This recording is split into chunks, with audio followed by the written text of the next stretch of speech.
2021 Ocak ayında aldığımız Decamp Trekking X3 modeli karavanımızı tanıtacağız. Bu karavan 2020 Eylül üretimi bir karavan. Biz bunu ikinci el aldık.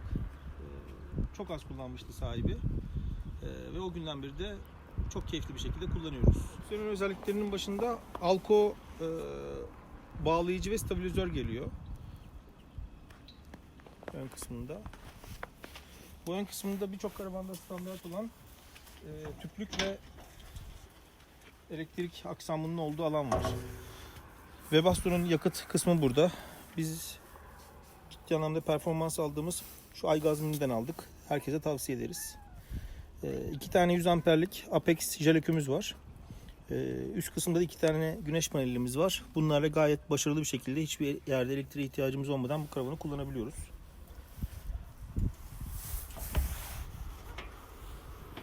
Ciddi anlamda kaliteli bir alüminyum kullanılmış. Yani herhangi bir yerinde paslanma, açılma vesaire olmadı biz kullandığımız süreçte. Birçok offroad koşuluna da girdik bu karavanla. Kilosu hafif olduğu için ve yüksekliği sebebiyle birçok yere karavanı sokabiliyorsunuz. Karavanın 4 kısmında, kenarlarında saklama alanları mevcut. Bu kısımda Webasto'muz var.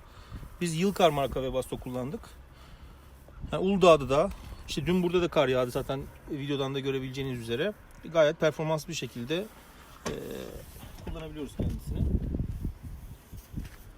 Aslında bir konuya değinmek istiyorum size. Karavanı biz aldığımızda bazı ekipmanları eksikti. Çünkü bu ilk üretim Trekking X3'lerden. Hemen üreticiyle irtibata geçtik biz ikinci el almamıza rağmen karavanı. Kendisi Mahir Bey sağ olsun çok ilgilendi kardeşiyle beraber. Hemen getirin dedi. İşte güncel versiyonlara koyduğumuz standart ekipmanları hiçbir ücret talep etmeden karavana taktılar. Örneğin şu basamak onların takması sonradan. Çeşitli aksesuarlar var. Karavanı gezerken onları göstereceğim size. Arka kısımda da bir saklama alanı var. Aslında burasının güzel avantajı şu. Şimdi bizim birazcık dağınık burası. Bu kısımdan öteki kısma kadar ulaşabiliyorsunuz. Yani kayak, snowboard gibi sporlarla uğraşıyorsanız direkt kayaklarınızı komple buraya sokabilirsiniz. Bizim karavanımızda aşağı yukarı 150 litre yakın bir temiz su depomuz var. O da bu kısımda. O da iç alana yakın olduğu için yani zorlu koşullarda hiç donma vesaire tıkanma yaşamadık. Bu kısımda su doldurduğumuz alan var. Burada da dış duş alanı var. Burada bir tentemiz mevcut. Dış aydınlatmamız standart donanım olarak geliyor. Arka kısma geldiğimizde aslında bu karavanın bizim almamızdaki en büyük sebeplerden bir tanesi buydu. Bu arka kısım komple açılabiliyor. Özellikle yaz aylarında inanılmaz bir ferahlık sağlıyor. Bu kısmını biraz sonra size göstereceğiz. Arkadan görüntüsü bu şekilde karavanın. Yan kısma geldiğimizde diğer kısma yine aynı saklama alanları burada da mevcut. Şunlar ekstra donanım olarak geliyor. Biz aldığımızda vardı ikinci el aldığımız için. Camlardaki demir korkuluklar, korumalıklar. Yani bizim özellikle kedimiz olduğu için yanımızda videolardan da gördüğünüz üzere bu alanlarda bize şey oluyor. Bayağı bir işimize yaradı bu. Sokakta vesaire de bırakıyorsanız karavanında bu korkuluklar hani içeriye birazcık da güvenlik vesaire için işe yarıyor. Karavanın şu kısımlarında iz lambaları var. O özellikle dikiz aynasından baktığınızda karavanın dönüş mesafesini bile orada hesaplayabiliyorsunuz. Güzel tutamaçlar yapmışlar buralara. Karavana tabii ki de bu tarz karavanlara mover'ı bağlanmadığı için kendiniz hareket ettiriyorsunuz. Dört tarafında da bu tutamaçlardan var. Karavanı kendiniz zaten hafif karavan olduğu için bir ya da iki kişi çok rahatlıkla bunu kendi etrafında döndürüp istediği yere hareket ettirebiliyor. Ön kısımda da var onlardan. Üst kısma da bunlardan koymuşlar. Bunlar standart donanım. Özellikle üst kısma kazma, kürek, kurtarma rampası vesaire gibi şeyler koyacaksanız, kurtarma rampası doğru bir isim bilmiyorum ama o afilli böyle turuncu sarı arabaların tekerleklerine kullanılan şeyler var ya, onlar güzel duruyor. Onlardan bağlayabilirsiniz. Bizim tepede güneş paneli olduğu için çok bir şey koymadık. Ama istenildiği halde kullanılabilir. Dış kısımda anlatacaklarımız bunlar. Şimdi bu kapıyı göstereyim size. Karavanın şimdi iç kısmını göstereceğiz size. Aslında güzel bir kapı karşılıyor. Decamp'in kendi kapı üretimi bu. Bu sırada jelibon ağaçta. İnşallah orada inebilecek o. İtfaiye ile uğraştırmaz bizi. Kapı gayet sağlam, güzel duran bir kapı. Çift kilit mekanizması var. Gerçi birçok karavanda bu kilit mekanizmasını görüyorum ben. Bütün saklama alanlarında ve kapılarda böyle otomatik kilitleyen şeyler var. Klipsler var arkada. Örneğin şunu da bunu açıp böyle koyup burada rahatlıkla çalışabiliyorsunuz. Zaten alüminyum bir karavan olduğu için bu ayrıntılar hem dikkat çekmiyor hem de böyle bir güzel görsellik katıyor bizce. İç kısmında böyle bir kapı içi karşılıyor. Şimdi bizim aslında hep iyi özelliklerinden, bazı kötü özelliklerinden de bahsetmemiz gerek karavanın.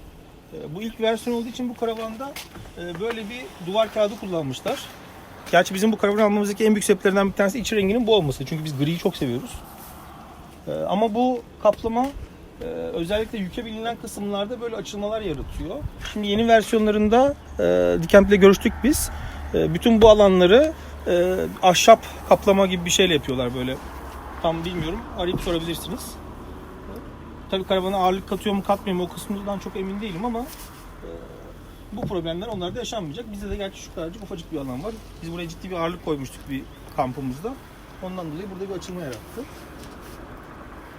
Bunun dışında artık iç alana girebiliriz. Standart tabii ki de her karavanda olan perde ve sineklik mevcut bunda da. Bunları da gri renkte kullanmaları bir bütünlük yaratmış. Orijinal gibi duruyor. İç kısma giriyoruz. İç kısmındayız.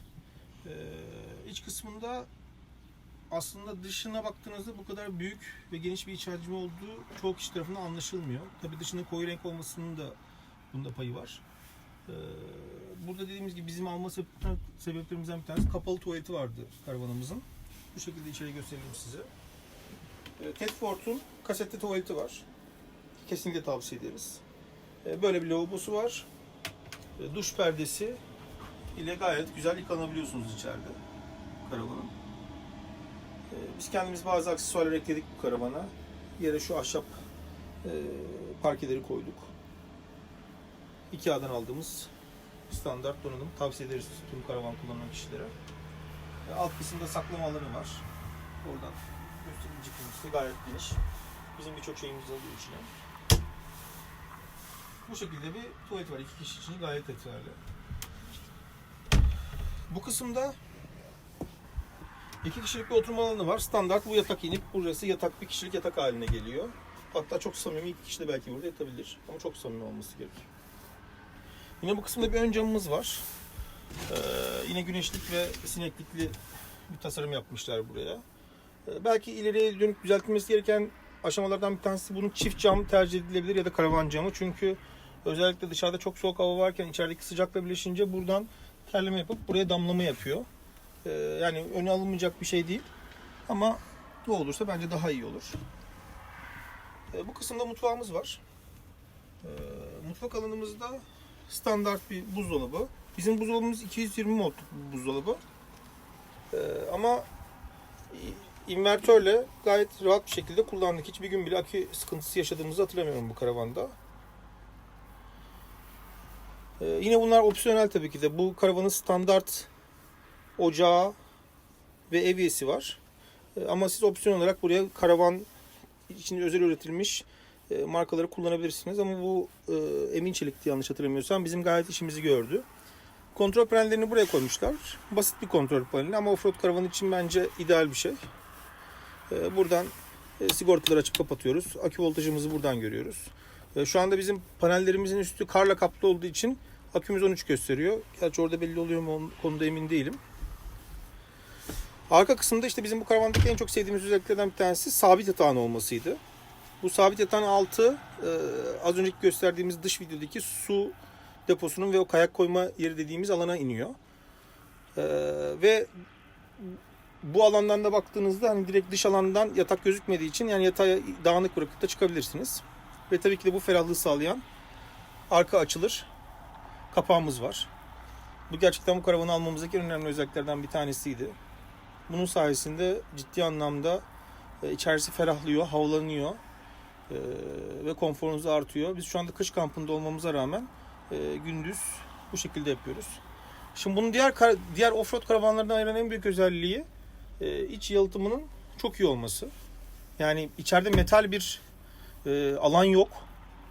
Dışı metal olsa da içeride metal bir alan yok. Böyle kaplama yapmışlar ve bunların da içi yalıtım. Yani biz hiçbir kampta ısı sorunu yaşamadık. Dün herhalde akşam burası -6, -7 dereceleri gösterdi ama biz ısıtıcıyı kapatıp yattık belli bir aşamadan sonra. Bir de iç alanı büyütmenin en güzel yollarından birisi olarak bir de çok güzel de manzara seçeneği sunması açısından tavanda yükselebilir yapmışlar. Çok da kolay açılıyor. Şurada bir karabinası var. Karabineyi biz çıkarttık şimdi. Bu kilidi açtıktan sonra şurada da bir de tutacak yeri var. Buradan itiyorsunuz. Yukarı doğru yönlendirdiğiniz zaman sizi oldukça güzel bir manzara ve çok ferahlamış bir iç alan karşılıyor.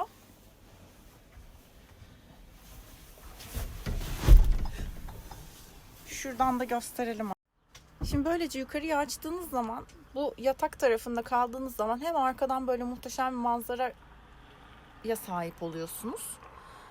Ama hava soğuk diyelim ya da yağışlı orayı açmak istemediniz. Zaten yatak tarafındaki bu pencereden oldukça güzel bir manzarayı daha görüyorsunuz. Ama bir de burayı açtığınız zaman yukarıdan hem çok ferah bir alan oluyor hem çok güzel bir havalandırma sağlıyor. Hem de buradan sineklikli de açılabilir yaptıkları ve sineklik koydukları için yukarıdaki perde kısmına çok da güzel manzarayı da görüyorsunuz. Yüksekliği de yani bir 50 santimden fazla daha uzamış oluyor. Ama zaten hali hazırda iç tarafının yüksekliği 1.95 kadar. Bizim boylarımız için gayet ideal ama uzun boylu insanlar için de bilgi olsun. Yani orası da aşağı yukarı 1.95 2 metre yüksekliğinde bir alan oluyor. Özellikle kampta yağmur altında, onun altında da hani böyle şey yapabilirsiniz. Gayet vakit geçirebilirsiniz kendi brandanız. Gerçi karavanın kendi standart burada bir brandası var. Ama bunu da yaz günlerinde branda olarak kullanabilirsiniz. Buzlarımız eriyor.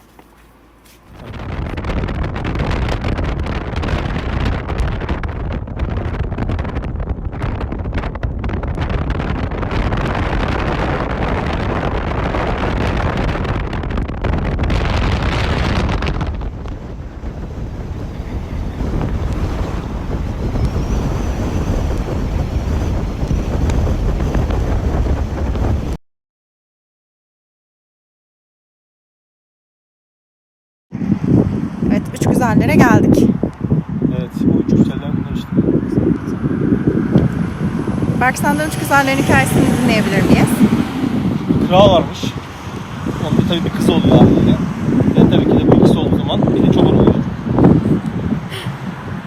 Çobana aşık olmuş. Kral demiş ki kızım sen ne ayaksın? Yok demiş baba ben ille çoban. İlle çoban. Yok demiş böyle bir şey olamaz. Sonra kız demiş ki biz çobanla devam edelim. Bir çocuk yapalım babam bizi affeder. Yapmışlar çocuğu. Sonra gitmişler. Baba demişler hani biz çoban bir de çocuk. Ne diyorsun? Babası demiş ki hemen öldürün bu üçünü. Tam öldürürken işte üçü de taşa dönüşmüş. Şu üç güzeller. Ben de bunu bir yerden duydum.